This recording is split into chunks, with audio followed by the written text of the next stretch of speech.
Before she became a full-time liar and propagandist for Donald Trump as his press secretary, Karoline Leavitt was basically nothing more than a failed Republican House candidate in the 2022 election.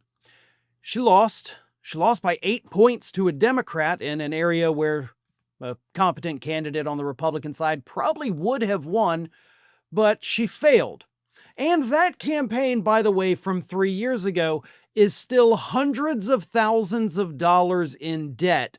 And the creditors that Karoline Leavitt's failed campaign owes that hundreds of thousands of dollars to are getting pissed off because she hasn't paid them a penny in months and months and months. In fact, according to the most recent campaign finance disclosures, which she still has to do since the campaign has debts, she didn't pay a dime. She hasn't paid a dime in the last quarter. Her campaign didn't raise any money to pay off the $326,370.50 that they still owe to people. She's just said, screw it. I don't care.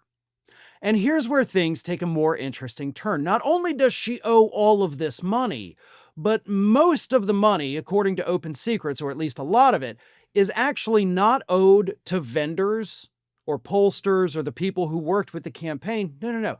She owes that money to the people who illegally gave money to her campaign. Because according to the reports, Karoline Leavitt's campaign back in 2022 accepted lots of contributions in excess of the legal limits.